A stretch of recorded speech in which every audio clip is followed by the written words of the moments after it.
Particle nature of electromagnetic wave, Planck's quantum theory के बारे में हम लोग अभी डिस्कस करेंगे। देखो, जैसा मैंने पहले भी डिस्कस किया था कि जो लाइट की फॉर्म होती है, एनर्जी की फॉर्म होती है, वो एनर्जी की दो फॉर्म होती है। एक तो होता है वेव नेचर और दूसरा होता है पार्टिकल नेचर। वेव नेचर अभी हमने थोड़ी देर पहले पढ़ा था। उसमें एक एनर्जी किसकी फॉर्म में होती है? उसमें एनर्जी होती है कुछ इस तरीके से वेव की फॉर्म में, और ये वेव कंटिन्यूअसली इस तरीके से कंटिन्यूअस जाती है, जिनमें कुछ ना कुछ इसकी फिक्स वेवलेंथ होगी, फिक्स फ्रीक्वेंसी होगी, फिक्स एम्पलीट्यूड होगा, मतलब इसमें सब कुछ कांस्टेंट होगा। ठीक है। अब ये जो वेव थ्योरी थी, इस वेव थ्योरी से हम एक्सपेरिमेंट जो सक्सेसफुली एक्सप्लेन कर पाए हैं वो है रिफ्लेक्शन का, रिफ्रैक्शन का, इंटरफेरेंस का, डिस्पर्जन का, और भी कई एक्सपेरिमेंट है जो हम वेव थ्योरी से सक्सेसफुली एक्सप्लेन कर पाए हैं। लेकिन कुछ एक्सपेरिमेंट ऐसे भी हैं जिनमें वेव थ्योरी काम नहीं करती, तो वहां पर डाउट क्रिएट हो जाता है कि अगर वेव थ्योरी हमारे पास काम नहीं कर रही है तो एनर्जी की दूसरी कौन सी फॉर्म एग्जिस्ट कर सकती है। उसी के लिए प्लांक्स क्वांटम थ्योरी दिया गया है। ठीक है। एक एग्जांपल मैं बता देता हूं जिसमें वेव थ्योरी काम नहीं करती। ये ब्लैक बॉडी रेडिएशन का एग्जांपल बताता हूं मैं। ब्लैक बॉडी रेडिएशन, सबसे पहले बता देता हूं ब्लैक बॉडी क्या होती है। ब्लैक बॉडी उसे बोलते हैं जो एक परफेक्ट एब्जॉर्वर और परफेक्ट रिफ्लेक्टर का काम करे। मतलब अगर इसके ऊपर कोई भी लाइट इमिट की जाए तो ये इस लाइट को या इस एनर्जी को कंप्लीटली एब्जॉर्व कर लेती है। ठीक है। और फिर धीरे धीरे ये इस लाइट को यहाँ से इमिट करती रहती है, मतलब जितनी लाइट ये एब्जॉर्व करेगी उतनी ही लाइट क्या कर देगी, यहाँ से इमिट कर देगी। तो ब्लैक बॉडी क्या होते हैं? परफेक्ट एब्जॉर्वर और परफेक्ट इमिटर की तरह काम करते हैं। ठीक है। तो देखो, अगर हम एक एक्सपेरिमेंट करें तो उस एक्सपेरिमेंट एक्सपेरिमेंट मान लो हम एक आयरन को गर्म करने का एक्सपेरिमेंट करते हैं। जैसे हमारे पास ये एक आयरन की ट्यूब है। ठीक है। इस ट्यूब को मैं कांस्टेंट टेम्परेचर देना चाहता हूँ।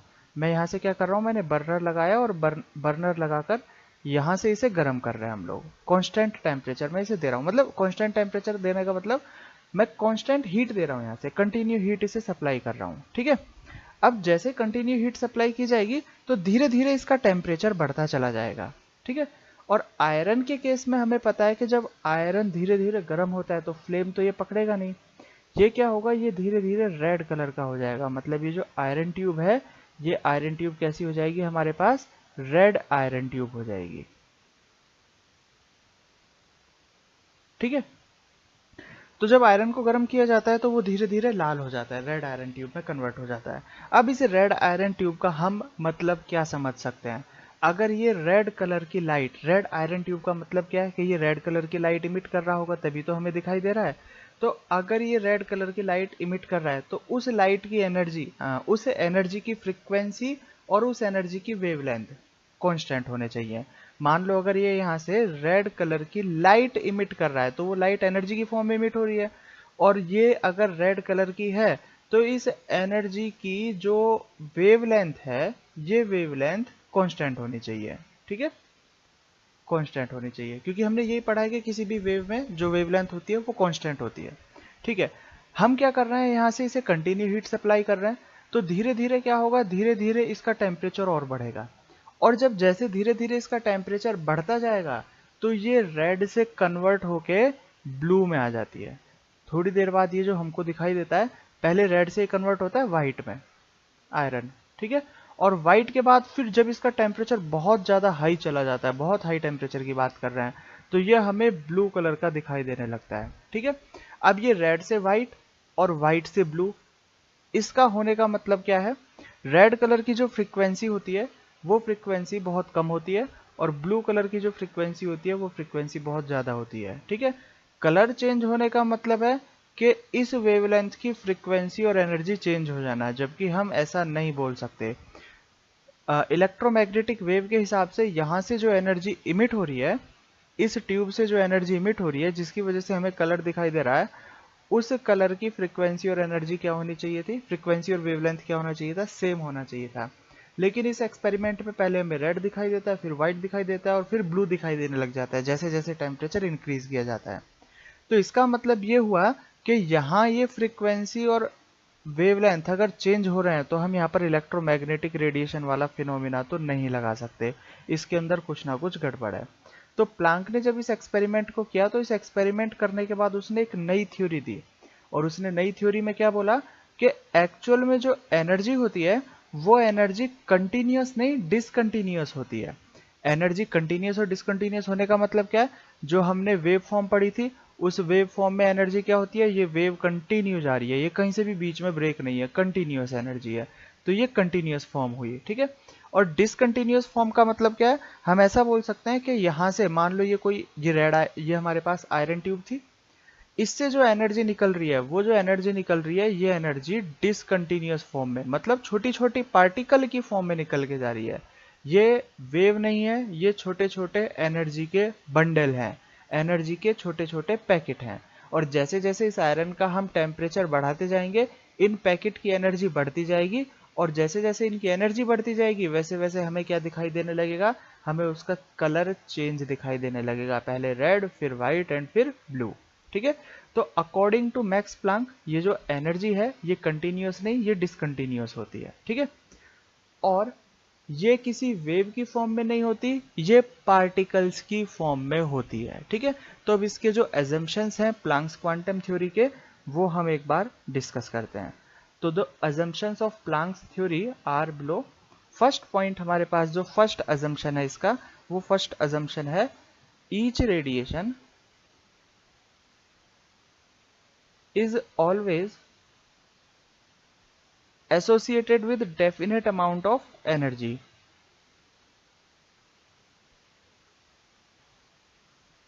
Associated with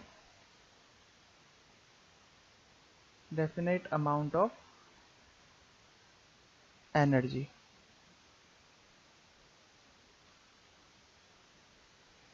and is known as radiant energy.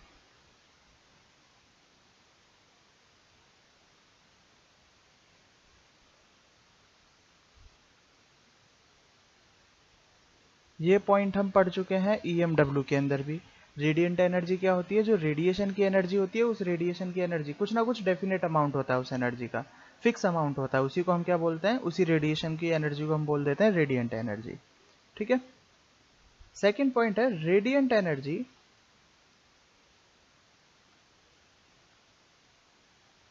is emitted or absorbed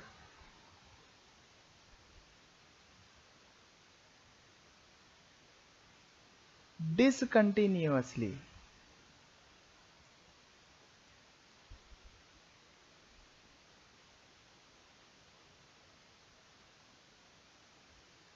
in the form of small packet।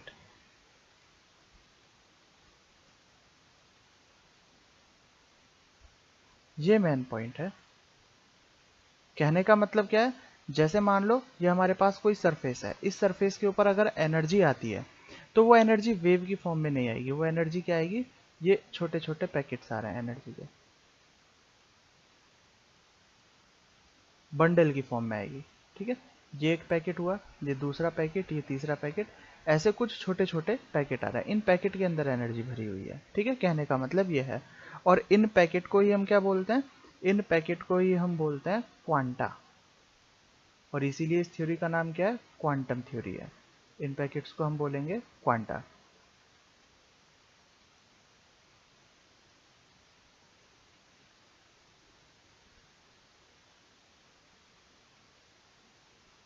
these small packet of energy these small packet of energy is called, क्या बोलेंगे हम इनको, quanta बोलेंगे, ठीक है। In case of light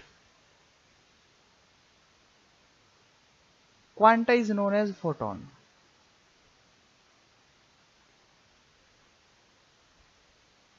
ठीक है। तो क्वांटा का मतलब क्या है, एनर्जी के पैकेट को ही क्वांटा बोला जाता है। और अगर हम लाइट एनर्जी, सिर्फ और सिर्फ लाइट एनर्जी के बारे में बात कर रहे हैं, तो लाइट एनर्जी के पैकेट को हम क्या बोलेंगे, लाइट एनर्जी के पैकेट को हम फोटोन बोलेंगे, ठीक है।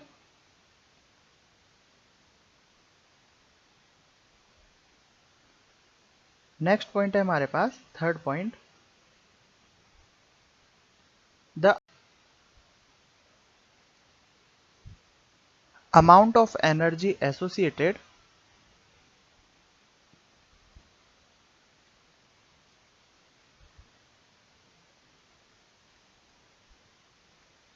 amount of energy associated with a quantum of radiation. Quantum of radiation मतलब quanta.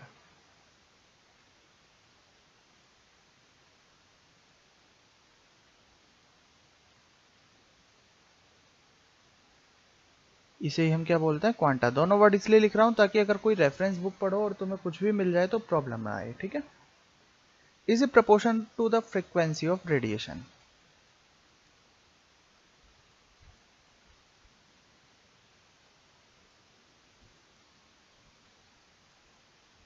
Is directly proportional to the frequency of radiation.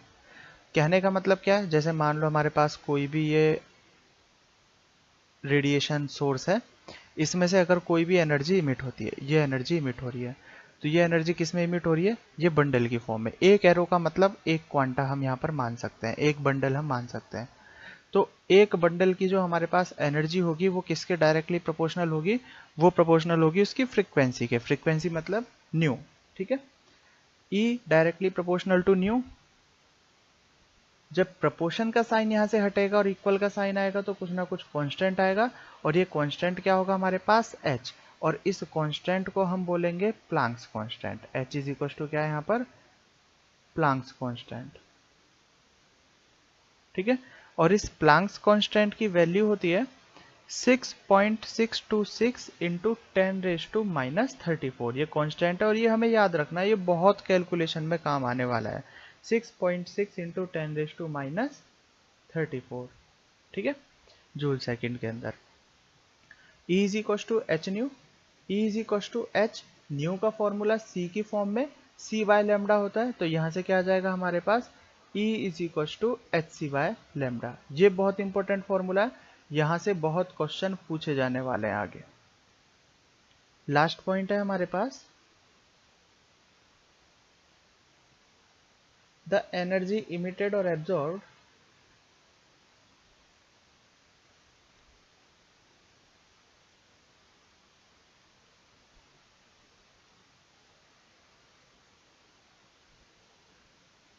Energy emitted और absorb by a body is always an integral multiple of quanta।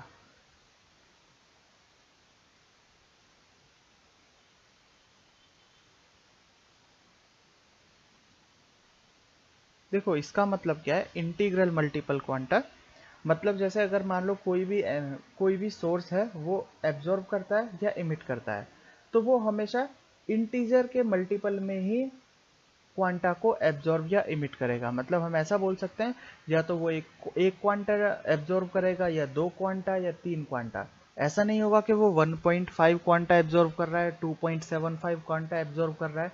Quanta points में नहीं होते, ये complete एक unit होती है जो कि एक एनर्जी का पैकेट होता है। तो ये क्या होगा, ये कंप्लीट इंटीग्रल फॉर्म में ही एग्जिस्ट करता है।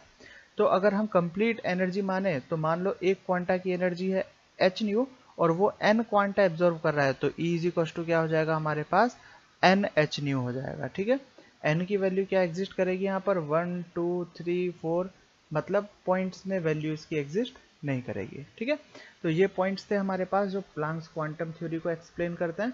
इसके बाद अब हम चलते हैं इनके क्वेश्चंस की तरफ।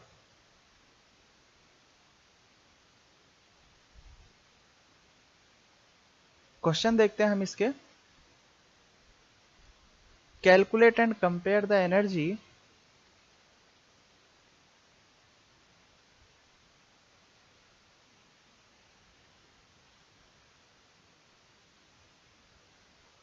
calculate and compare the energies of two radiations,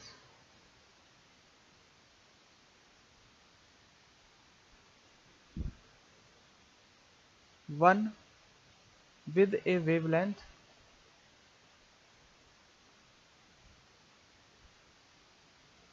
of 300 nanometer and other with 600।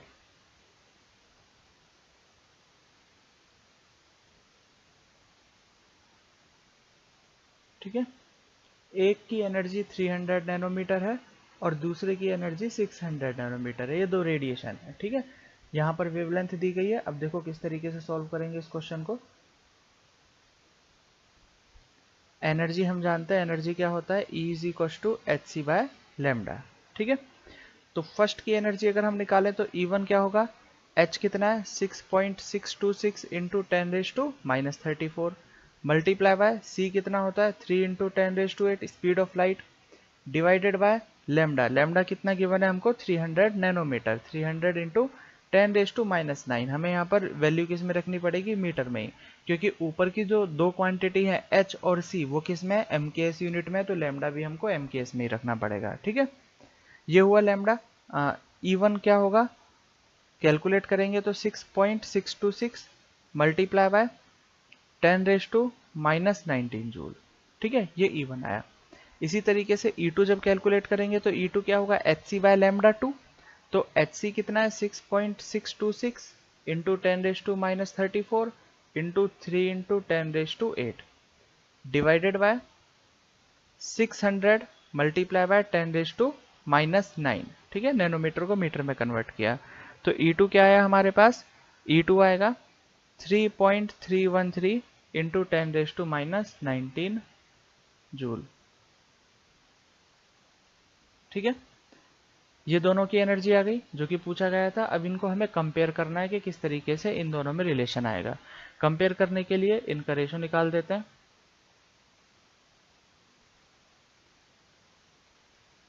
The ratio of E1 and E2 is E1 by E2। E1 कितना है 6.626 इंटू 10⁻⁻19।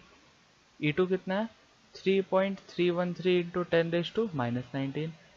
10⁻⁻19 से कट हो जाएगा और जब इन दोनों को कट करोगे तो ये आएगा हमारे पास 2। तो E1 is equal to 2E2, ठीक है। दोनों की एनर्जी इस तरीके से हम निकालेंगे और इस तरीके से रिलेशन निकाल दिया। अगर सिर्फ रिलेशन पूछा जाता, एनर्जी नहीं पूछी जाती, हमें यहाँ पर एनर्जी काउंट करने के लिए नहीं बोला जाता, तो हम देखो क्या करते इस क्वेश्चन में। E is equal to h c by lambda, तो एच सी तो इसमें कांस्टेंट है, तो हम बोल सकते हैं इसे E inversely proportional to lambda, ठीक है। अब इससे किस तरीके से लिखा जा सकता है, E1 by E2 is equal to inversely proportional है तो lambda 2 by lambda 1, lambda 2 by lambda 1, ठीक है। E1 by E2 is equal to lambda कितना है, लैम्डा 2 600, लैम्डा 1 है हमारे पास 300, तो E1 by E2 is equal to directly क्या आ जाएगा हमारे पास 2। ये इस तरीके से सॉल्व होंगे। नेक्स्ट क्वेश्चन देखते हैं।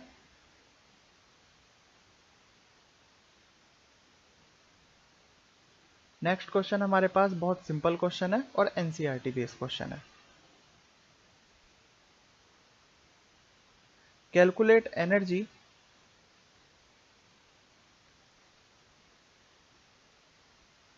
Of 1 mole of photon of radiation, 1 mole of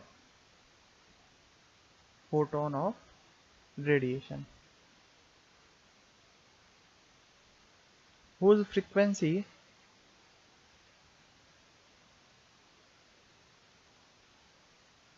five into 10⁻14 hertz, ठीक है। बिल्कुल देखो एनसीईआरटी बेस्ड क्वेश्चन है, पहले वीडियो पॉज करो और वीडियो पॉज करने के बाद खुद करने की से कोशिश करना। मैं यहाँ पर डायरेक्ट सॉल्यूशन करा देता हूँ। देखो क्या दिया गया, यहाँ पर फ्रीक्वेंसी दी गई है ना, तो E is equal to h nu से हम क्या करेंगे, सबसे पहले एक फोटोन की एनर्जी निकालेंगे। E इज इक्व टू क्या है, H कितना है 6.626 इंटू 10⁻⁻34 कॉन्स्टेंट होता है, और न्यू कितना है हमारे पास 5 इंटू 10⁻14। यूनिट किसी में भी कन्वर्ट करने की जरूरत नहीं है क्योंकि ये दोनों ही MKS के अंदर है, ठीक है। कैलकुलेट करेंगे, कैलकुलेट करने पर आएगा 3.313 इंटू 10⁻⁻19, ठीक है, जूल में। ये है हमारे पास एक फोटोन की एनर्जी। अगर एक फोटोन की एनर्जी इतनी है तो एक मोल फोटोन की energy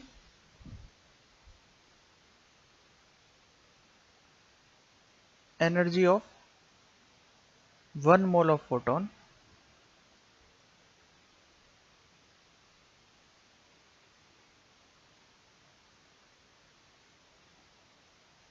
3.313 into 10 raised to minus 19 multiply by 1 मोल कितना होगा 6.023 इंटू 10 रेज टू 23 1 मोल हुआ। ठीक है, मल्टीप्लाई करेंगे, मल्टीप्लाई करने पर आएगा 199.51। ठीक है, यूनिट क्या होगी इसकी, किलो जूल पर मोल। मोल के लिए निकाला तो किलो जूल पर मोल में आ जाएगा। ठीक,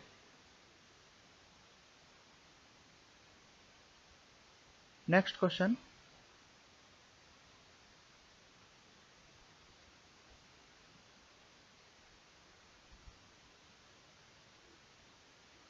calculate the number of photon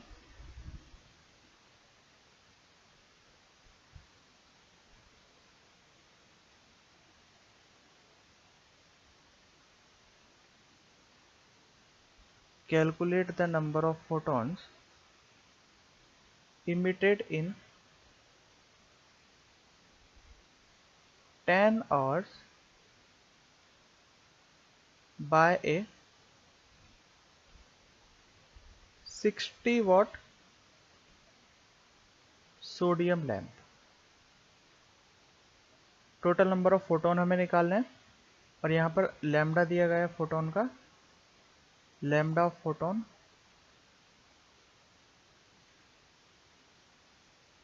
5893 angstrom में। ठीक है, करने की कोशिश करो, उसी के बाद सॉल्यूशन देखना। मैं डायरेक्ट सॉल्यूशन कर रहा हूँ इसके। यहाँ पर नंबर ऑफ फोटोन हमें निकालना है, 10 आवर्स एंड 60 वाट हमें सोडियम लैंप दिया हुआ है। तो सबसे पहले तो हमें एनर्जी निकालनी होगी। देखो फोटोन हमें फोटोन का वेवलेंथ दिया गया है, एनर्जी के बारे में भी हमने पढ़ा है, तो एनर्जी का ही फॉर्मूला लगाना है। एनर्जी कैसे निकालेंगे, energy emitted by sodium lamp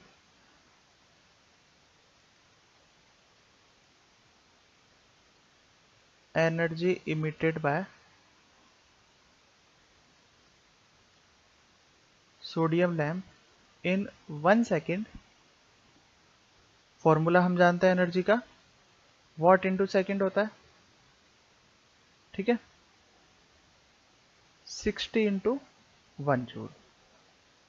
1 second में इतना एनर्जी ये निकालेगा। ठीक है, एनर्जी ऑफ फोटोन इमिटेड, अब एनर्जी हमको मिल चुकी है, वेवलेंथ हमारे पास है, hc बाय लैम्डा फॉर्मूला लगाएंगे 6.626 into 10 raise to minus 34 into 3 into 10 raise to 8 divided by lambda कितना है, लैम्डा है 5893 एंगस्ट्रॉम में दिया गया है, जिसे हम कन्वर्ट करेंगे मीटर के अंदर 10 रेज टू माइनस 10 से मल्टीप्लाई करके। ठीक है, कैलकुलेट करेंगे, कैलकुलेट करने पर आएगा 3.37 multiply by 10 raise to minus 19 joule. ठीक है, ये एक फोटोन की एनर्जी हो गई और हमें कितनी एनर्जी 60 पर सेकंड की एनर्जी चाहिए, लेकिन साथ में बोला गया है 10 आवर्स। ठीक है, तो नेक्स्ट क्या स्टेप होगा, देखो हम निकालेंगे कि एक सेकंड के अंदर कितने फोटोन इमिट होते हैं। तो number of photon emitted per second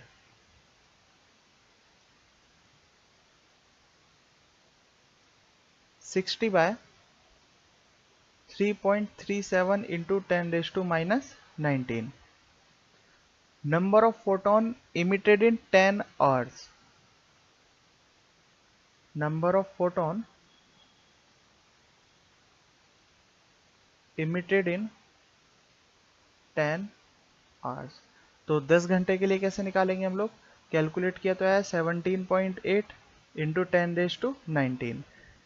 total अब सेकंड से मल्टीप्लाई करना है, 10 आवर्स में कितने सेकंड होंगे, 10 इंटू 60 इंटू 60, ये सेकंड्स में कन्वर्ट किया। ठीक है, तो क्या आएगा कैलकुलेशन करने पर, ये आएगा हमारे पास 6.41 इंटू 10 रेज टू 24। ये टोटल नंबर ऑफ फोटोन्स होंगे। ठीक है, देख लीजिए एक बार इस क्वेश्चन को।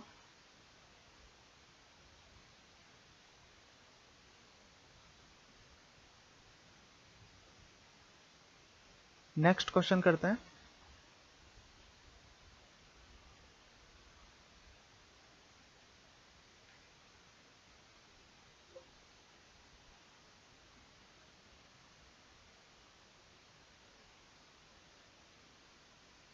Next question, A 100 watt bulb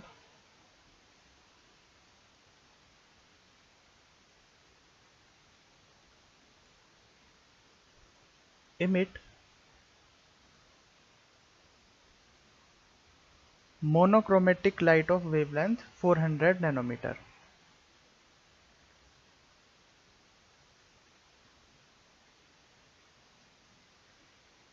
Monochromatic of light of wavelength of 400 nanometer. Calculate the number of photon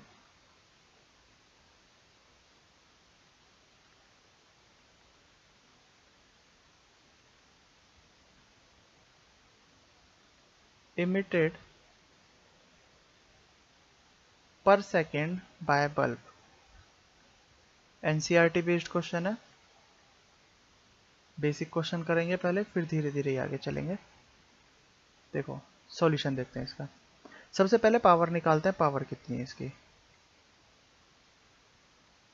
last question में हमने पढ़ा था, जैसे ये 100 वॉट है तो वॉट का मतलब क्या होता है, जूल पर सेकंड होता है, तो इसका मतलब ये हुआ 100 जूल पर सेकंड। ठीक है, एक सेकंड में 100 जूल की एनर्जी निकालेगा, इसका मतलब ये है।